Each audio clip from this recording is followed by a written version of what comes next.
Hi అండి, అందరికీ నమస్కారం. Welcome back to our channel. So ఈ రోజున వచ్చేసి మన తెలంగాణలో ఉన్న వారి కోసం అయితే ఏప్రిల్ 14వ తారీఖున మన వ్యవసాయ శాఖ మంత్రిగా తుమ్మల నాగేశ్వరరావు గారు ఈ రోజున శుభవార్త అయితే చెప్పడం అయితే జరిగిందండి. ఏంటంటే మన తెలంగాణలో ఉన్న వారికి అయితే రైతు భరోసా సంబంధించిన తొలి విడతల డబ్బులు కొంతమందికి అయితే విడుదలైతే చేశారు.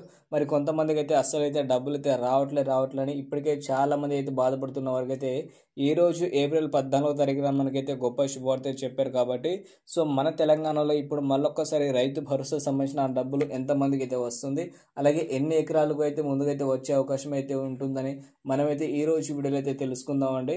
ఒక్కసారి రైతన్నలు మీరు రైతు భరోసా గురించి ఎదురు చూసిన వాళ్ళైతే ఉంటే వీడియో మాత్రం మీరు లాస్ట్ వరకు చూడండి. మీకు రావాల్సిన డబ్బులు ఏ రోజున వస్తుందో మీరైతే పూర్తిగా తెలుసుకోవచ్చండి. అలాగే కొత్తగా చూసే వాళ్ళైతే తప్పకుండా వెళ్ళి మన జాబ్స్ అప్డేట్ యూట్యూబ్ ఛానల్ అయితే సబ్స్క్రైబ్ చేసుకోండి. ఓకేనా ఫ్రెండ్స్, ఇప్పుడైతే మనమైతే లేట్ చేయకుండా వీడియో అయితే స్టార్ట్ చేద్దాం. వీడియోని మాత్రం చిన్న లైక్ అయితే ఇచ్చేయండి. సో ముందుగా చూసుకుంటే మన తెలంగాణలో ఉన్న రైతుల కోసం అయితే రైతు భరోసా పథకాన్ని వచ్చేసి ఈసారి అయితే కాంగ్రెస్ గవర్నమెంట్ అయితే తీసుకోవడం అయితే జరిగిందండి. ఈ పథకం ద్వారా మన తెలంగాణలో వచ్చేసి ఎవరైతే రైతన్నలు అయితే ఉంటారో ఎకరానికి 15,000 రూపాయలు చొప్పున పంట పెట్టుబడి సాయం కింద సంవత్సరానికి 2 పంటలకు అయితే ఇస్తామని చెప్పారు. మనకి యాసంగి పంటకు సంబంధించిన డబ్బులు మాత్రమే అయితే వస్తున్నాయండి ప్రజెంట్గా.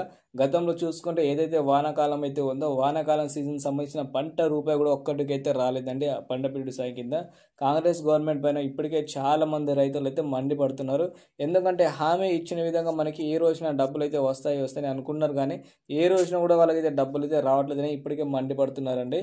సో వాళ్ళందరికీ వచ్చేసి ఈ రోజున మన వ్యవసాయ శాఖ మంత్రిగా తుమ్మల నాగేశ్వరరావు గారు గొప్ప శుభవార్త అందియడం అయితే జరిగిందండి. రైతుల కోసం మరొక్కసారి రైతు భరోసా సంబంధించిన డబ్బులు అనేది మనమైతే అఫీషియల్గా అయితే విడుదలైతే చేస్తున్నామని మనకి ఈ రోజునైతే చెప్పారండి. సో ఈ రోజు నుంచి మరొక్కసారి తెలంగాణలో రైతుల కోసం మాత్రమే రైతు భరోసా పథకాన్ని తీసుకొచ్చారు. ఈ పథకం ద్వారా వచ్చేసి ఎవరైతే రైతులు వ్యవసాయం చేస్తున్నారో వాళ్ళకి మాత్రమే అందియడం అయితే ఈసారి కాంగ్రెస్ ప్రభుత్వం నిర్ణయం అయితే గట్టి నిర్ణయం తీసుకుంది అనుకోవచ్చు. ఎందుకంటే గత ప్రభుత్వం ఉన్నప్పుడు ఎవరైతే రైతన్నలు అయితే ఉన్నారో వాళ్ళకి కౌలు భూమి లేకున్నా వాళ్ళకి రాలేదు, అలాగే ఎవరైతే బీడు భూమి ఉంటాయో వాళ్ళకి కూడా అయితే రావడం అయితే జరిగింది. మంచి రైతులకు అయితే రాలేదని ఇప్పటికే చాలామంది రైతన్నలు అయితే మండిపడుతున్నారు. కాబట్టి సో ఇప్పటి నుంచి మన తెలంగాణలో ఎవరైతే సాగు చేసిన భూమి ఉంటుందో వాళ్ళకి మాత్రమే రైతు భరోసా అందియడానికి వచ్చేసి కాంగ్రెస్ గవర్నమెంట్ అయితే ముందుకైతే వచ్చిందండి. ఇప్పటి నుంచి అందరికైతే డబ్బులు అయితే వస్తాయి, మీరు టెన్షన్ తీసుకోవాల్సిన అవసరం అయితే లేదు. కాకపోతే మన తెలంగాణలో ఎకరానికి 15,000 అయితే అన్నారు కదా, అది కాస్త 12,000 అయితే చేయడం అయితే జరిగిందండి.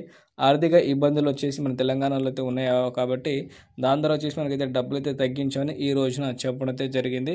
సో మొత్తానికి ఏదైనా సరే రైతులకైతే డబ్బులు అయితే ఇస్తే చాలండి, అది కూడా మనకైతే రేపటి నుంచి అయితే వస్తాయట. అన్ని జిల్లాలకైతే ఒకేసారి విడుదల చేస్తున్నామని ఈ రోజున మనకైతే చెప్పడం అయితే జరిగిందండి. ఓకేనా friends, thank you for watching. జై హింద్.